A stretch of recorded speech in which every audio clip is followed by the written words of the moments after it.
दोस्तों इस वक्त अमेरिका और ईरान को लेकर एक बहुत बड़ी खबर निकलकर सामने आ रही है। खबर आ रही है कि अमेरिका ने ईरान पर हमले का आदेश दे दिया है। बताया जा रहा है कि अब अमेरिका और ईरान का युद्ध रुकना पूरी तरीके से नामुमकिन हो गया है। अमेरिका ने अपने नागरिकों को साफ साफ बोल दिया है, नई एडवाइजरी जारी कर दिया है कि भाई आप लोग ईरान को तुरंत छोड़ दो। तुरंत मतलब तुरंत है, या फिर किसी सेफ लोकेशन पर जाकर छिप जाओ, खाना पानी जमा कर लो।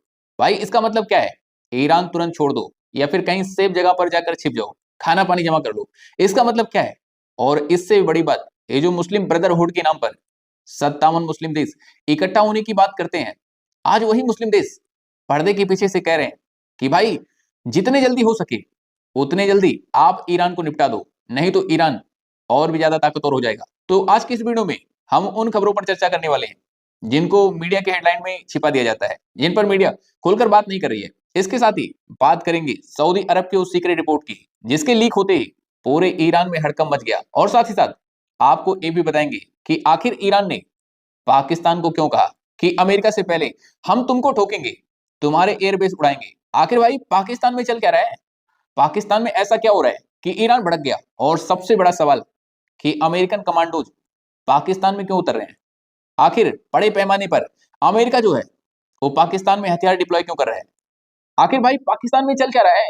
दोस्तों मिडिल ईस्ट के रेगिस्तान में इस वक्त हवाओं के साथ धूल नहीं बल्कि बारूद के गुब्बारे उड़ रहे हैं।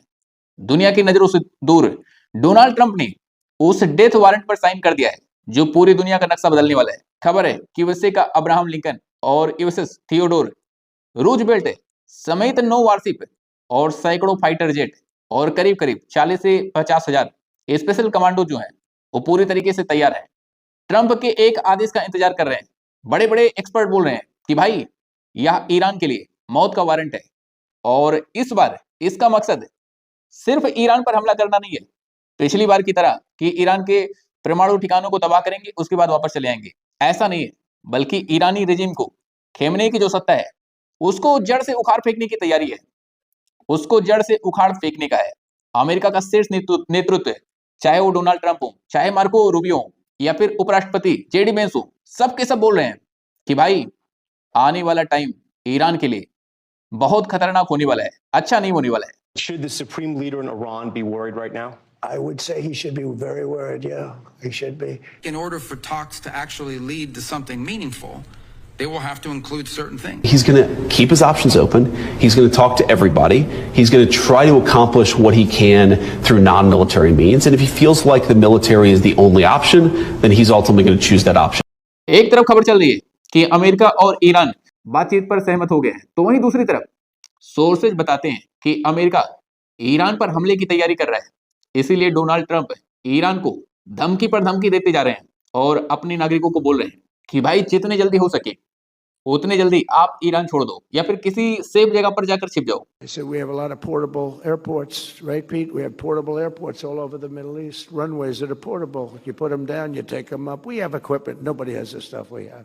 We want to hit them, sir, from 17 different locations. And we want to hit them left. And we hit them, here we go. And we want to hit them right.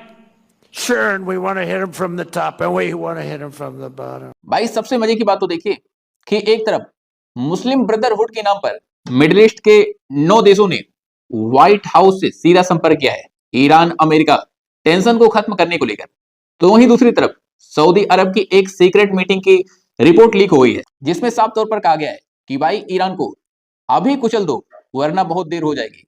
मतलब इस्लाम के नाम पर, मुस्लिम ब्रदरहुड के नाम पर एकजुट होने वाले मुस्लिम देशों की पूरी तरीके से कहीं ना कहीं पोल खुल गई है। दुनिया को समझ आ गया है कि भाई ये एक दूसरे के लिए कितने ईमानदार हैं, कितने बड़े गद्दार हैं। इसके अलावा एक और खबर आ रही है कि ईरान ने तेहरान की पहाड़ियों में अपना खेल करना शुरू कर दिया है। सैटेलाइट की तस्वीरें बता रही हैं, इस बात का खुलासा कर रही हैं कि भाई ईरान अपने परमाणु ठिकाने को छुपाना शुरू कर दिया है। बात छुपाने तक ही सीमित नहीं है, बल्कि खबर ऐसी भी आ रही है जो अंदर ही अंदर डोनाल्ड ट्रंप की बेचैनी को और ज्यादा बढ़ा दी है। दावा किया जा रहा है कि ईरान कभी भी किसी भी टाइम परमाणु परीक्षण कर सकता है। ईरान का कहना है कि हमारे पास इतनी क्षमता है कि हम 24 घंटे के अंदर परमाणु परीक्षण कर लें। कोई बड़ी बात नहीं कि आप कल को सोकर उठें और खबर पढ़ें कि भाई ईरान ने अपना परमाणु परीक्षण कर लिया है। यही डर अंदर ही अंदर व्हाइट हाउस में सन्नाटा बिखेरा हुआ है। ट्रंप ईरान को सीधा अल्टीमेटम दे रहे हैं कि भाई सरेंडर करो वरना मिटने के लिए तैयार हो जाओ। Now sending actually a larger number of ships to Iran, and hopefully we'll make a deal. If we do make a deal, that's good. If we don't make a deal, we'll see what happens. Donald Trump की धमकी को serious इसलिए भी लिया जा रहा है क्योंकि अमेरिका के जो पूर्व एनएसए हैं जॉन बोल्टन, वो भी कह रहे हैं कि भाई ये जो ईरान है ना, उससे बातचीत का कोई मतलब नहीं है, उससे बातचीत से कोई फायदा नहीं होने वाला है, इससे कुछ हासिल नहीं होने वाला है। और अब खबर आ रही है कि इस बार अमेरिका सिर्फ मिसाइल हमले तक सीमित नहीं रहेगा। इसी बीच पाकिस्तान से एक और बड़ी खबर निकलकर सामने आ रही है जिसने पूरी दुनिया को चौंका दिया है। लोग पूछ रहे हैं कि भाई पाकिस्तान में चल क्या रहा है, पाकिस्तान अंदर ही अंदर अमेरिका के साथ मिलकर आखिर क्या कर रहा है। खबरें आ रही हैं कि पाकिस्तान का जो नूर खान एयरबेस है, जिसको ऑपरेशन सिंदूर के टाइम में भारत ने धुआं कर दिया था, उसी नूर खान एयरबेस के आसपास बड़ी संख्या में अमेरिकन कमांडोज देखे गए हैं। दावा किया जा रहा है कि अमेरिका का जो ग्लोब मास्टर है पाकिस्तान में 1 महीने पहले देखा गया था, जब पाकिस्तान में इंटरनेट 2-3 दिन के लिए बंद कर दिया गया था। ये खबरें भी बहुत सोशल मीडिया पर चली थी कि भाई आखिर पाकिस्तान में इंटरनेट क्यों बंद कर दिया गया, और जनता को बताया भी नहीं गया था। आज तक किसी को पता नहीं चल पाया है कि पाकिस्तान में इंटरनेट क्यों बंद हुआ था। आपको बता दें कि ग्लोब मास्टर वो विमान होता है जो सैनिकों को ढोने का काम करता है, हथियार वगैरह टैंक वगैरह जो होता है उसको ढोने के काम में आता है। अरे भाई अब आप खुद ही सोचिए कि अमेरिकन कमांडोज भला पाकिस्तान में क्या कर रहे हैं। ये अपने आप में बहुत बड़ा सवाल है। कोई बड़ी बात नहीं कि पाकिस्तान के बॉर्डर के जरिए अमेरिकी कमांडोज ईरान को घेरने की तैयारी कर रहे हो, ऐसा भी हो सकता है। नहीं तो आप खुद ही सोचिए कि अमेरिकन कमांडोज आखिर पाकिस्तान में कर क्या रहे हैं भाई। उसका ग्लोब मास्टर विमान नूर खान एयरबेस पर क्या कर रहा है। इसका मतलब साफ है कि अमेरिका इस बार ईरान में बड़े हमले की तैयारी कर रहा है। इस बार उसका मकसद सिर्फ ईरान के परमाणु ठिकाने को तबाह करना नहीं है, बल्कि मुल्ला रेजिम चेंज करना है, खेमने की सत्ता को जड़ से उखाड़ फेंकना है। यहां पर ध्यान देना कि ये बातें मैं अपनी तरफ से नहीं कर रहा हूं, बल्कि खबरें छप रही हैं और इसका रेफरेंस आपको स्क्रीन पर मैं दिखा रहा हूं। और शायद इसीलिए वो पाकिस्तान में बड़े पैमाने पर हथियार डिप्लॉय कर रहा है, बड़ी संख्या में पाकिस्तान में अपने कमांडोज उतार रहा है, ईरान के आसपास डेल्टा फोर्स को तैनात कर रहा है। कहा जा रहा है कि पाकिस्तान अपने एयरबेसों को अमेरिका को दे दिया है। खबर आ रही है कि अंदर ही अंदर पाकिस्तान ने अमेरिका के साथ डील कर ली है, पैसे के लिए अपने एयरबेस को अमेरिकन एयरफोर्स को सौंप दिया है। मतलब ईरान के खिलाफ कार्रवाई में पाकिस्तान अमेरिका का फुल्ली सपोर्ट करने वाला है। खबरों की माने तो अमेरिका ईरान पर भी ठीक उसी तरीके से स्ट्राइक करने वाला है जिस तरीके से उसने अफगानिस्तान पर स्ट्राइक किया था। यहां पर ध्यान देना कि अफगानिस्तान पर एयर स्ट्राइक करने के लिए उसने पाकिस्तानी एयरबेस का ही इस्तेमाल किया था और जाके अफगानिस्तान में पाकिस्तानी एयरबेस से जाकर अफगानिस्तान में बम बरसाए थे। और शायद इस बात की भनक ईरान को पहले ही लग गई है कि अमेरिका पाकिस्तान के नूर खान एयरबेस को ईरान पर मिसाइल हमला करने के लिए इस्तेमाल करेगा। यही कारण है कि ईरानी मिलिट्री ने साफ साफ कह दिया है, ईरानी मिलिट्री ने बाकायदा बयान जारी करके पाकिस्तान को बता दिया है कि भाई अगर अमेरिका ने पाकिस्तानी एयरबेस का इस्तेमाल करके ईरान पर कोई स्ट्राइक वगैरह किया, ईरान के खिलाफ अगर अमेरिका पाकिस्तान की जमीन का इस्तेमाल किया, तो ईरानी मिसाइलें सीधे पाकिस्तानी एयरबेसों को उड़ाएंगी, हमला बोलेंगी। मतलब ईरान ने पहले ही अल्टीमेटम दे दिया है कि भाई अगर ऐसा कुछ हुआ तो सबसे पहले हम तुम्हें ठोकेंगे, हम तुम्हें फोड़ेंगे। देखिए भाई, ईरान भी जानता है, दुनिया जानती है कि पाकिस्तान 2 कौड़ी का मुल्क है। वो मुंह से कुछ कहता और है, बोल कुछ और है और कर वो कुछ और है। पैसे के लिए वो कुछ भी कर सकता है। मतलब आप इस बात को मानकर चलिए कि अगर अमेरिका की तरफ से ईरान पर हमला होता है तो सीधा सीधा पाकिस्तान से युद्ध शुरू होगा। तो पाकिस्तान और ईरान दोनों युद्ध के मैदान बनेंगे।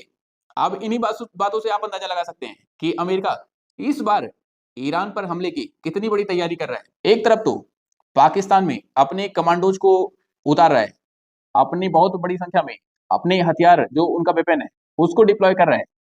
दूसरी तरफ उसकी डेल्टा फोर्स ने ईरान को चारों तरफ से घेर रखा है। यहां पर ध्यान देना कि ये वही डेल्टा फोर्स है जिसने वेनेजुएला के राष्ट्रपति को उनके घर से उठा लिया था, उनके घर से उन्हें अगवा कर लिया था, और जो वेनेजुएला की सेना है उसने उसका कुछ भी नहीं बिगाड़ पाई थी। मतलब अमेरिकी कमांडोज को एक खरोच तक नहीं आई थी भाई। आप सोचिए। और अब खबर आ रही है, खबर छप रही है कि ट्रंप के आदेश पर डेल्टा फोर्स की चुनिंदा यूनिट को इराक ईरान के बॉर्डर पर तैनात कर दिया गया है।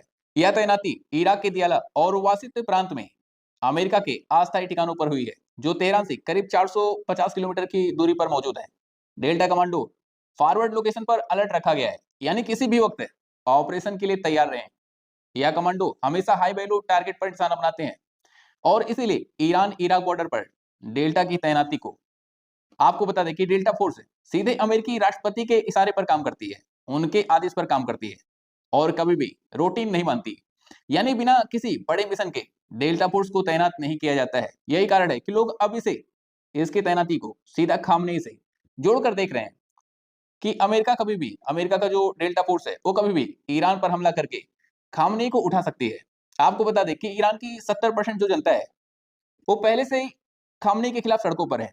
वो पहले से ही चाहती है कि अमेरिका कितने जल्दी ईरान पर अटैक करे, खामनेई के खिलाफ एक्शन ले और हमें इसकी पाबंदियों से आजादी मिल जाए। यहाँ पर ध्यान देना कि भाई कोई बड़ी बात नहीं कि अमेरिकन फोर्स जब ईरान में उतरे, मतलब जब कभी अगर मान लो हमला करें, अगर ऐसा हो तो ईरानी जनता भी उसके समर्थन में आ जाए, मतलब ईरान की जनता अमेरिकी फोर्स के समर्थन में आ जाए, उनका मदद करने लगी। और ट्रंप इसी कमजोरी का फायदा उठाकर, ट्रंप भी जानता है कि अगर इस बार वार सटीक हुआ, हमला हुआ, तो 1979 की क्रांति के बाद जो इस्लामिक शासन खड़ा हुआ था वो ताश के पत्तों की तरह ढह जाएगा।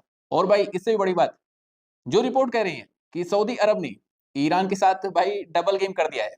एक तरफ तो सऊदी का जो प्रिंस है मोहम्मद बिन सलमान, वो कह रहा है कि भाई हम अपना आसमान ईरान के खिलाफ लड़ाई में इस्तेमाल नहीं होने देंगे, लेकिन भाई पर्दे के पीछे कुछ और ही चल रहा है। खबरों के मुताबिक तो व्हाइट हाउस की एक सीक्रेट मीटिंग में सऊदी का जो डिफेंस मिनिस्टर है, मतलब रक्षा मंत्री है, प्रिंस खालिद बिन सलमान, उसने अमेरिकी अधिकारियों से कहा है कि अगर आप पीछे हटे तो ईरान और मजबूत हो जाएगा। और भाई ईरान की ताकत बढ़ने का मतलब है कि वो हिजबुल्लाह, हूती विद्रोहियों को और मिलिशिया नेटवर्क के जरिए इस पूरे इलाके में अपने असर को और बढ़ा लेगा, जो Saudi Arabia, Qatar, United Arab अमीरात, जॉर्डन जैसे देशों के लिए खतरा बन सकता है। और इस पूरे रीजन में इसका मजबूत होना, मतलब ईरान का मजबूत होना, मतलब अमेरिका की उपस्थिति और प्रभाव दोनों को कम करना है।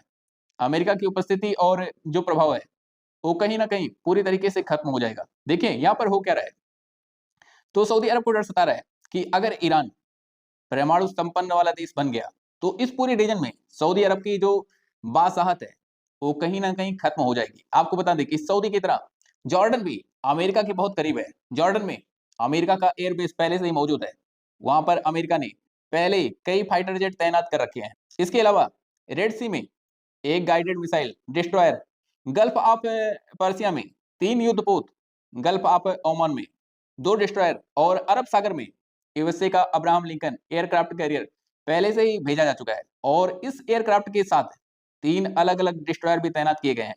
मतलब क्या, अमेरिका ने ईरान को चारों तरफ से घेर रखा है, बस भाई एक्शन लेने की देरी है। वहीं दूसरी तरफ ईरान भी पीछे नहीं हट रहा है, ईरान भी चुप नहीं रहा है। ईरान भी कह रहा है कि अमेरिकन एयर कैरियर, अमेरिकन जो एयरबेस है हमारी मिसाइलों के निशाने पर है, हमारी मिसाइलों की रेंज में है। तस्दीक अली सामखानी जो ईरान के सर्वोच्च नेता के राजनीतिक सलाहकार हैं और रक्षा परिषद में प्रतिनिधि भी हैं, उन्होंने ट्विटर पर लिखा है कि सीमित हमला सिर्फ एक भ्रम है। अगर अमेरिका की तरफ से किसी भी तरीके से किसी भी स्तर पर कोई कार्रवाई हुई तो उसे जंग की शुरुआत माना जाएगा। उसका जवाब तुरंत पूरी ताकत से और अब तक के सबसे अभूतपूर्व हमले से दिया जाएगा। और भाई इस हमले में सीधा तेल निकलेगा, किसका? सऊदी अरब का, कतर का, ओमान का। क्योंकि ईरान इससे पहले भी कह चुका है, इन लोगों को धमकी दे चुका है कि हम सबसे पहले होर्मुज स्ट्रेट को बंद करेंगे।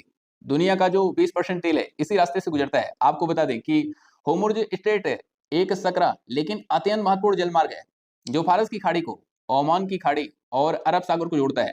और ईरान पहले से ही धमकी दे रखा है कि वो उसे बंद कर देगा। और अगर ऐसा हुआ तो पेट्रोल के दाम भाई 500 रुपए लीटर भी पार कर जाएंगे।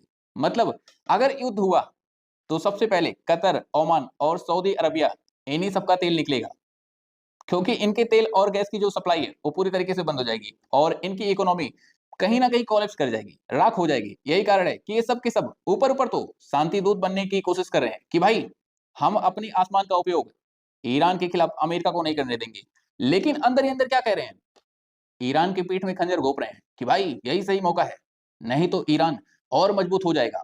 तो ऐसे में सवाल उठता है कि भाई मुस्लिम एकजुटता का क्या हुआ? मुस्लिम एकजुटता कहां गई?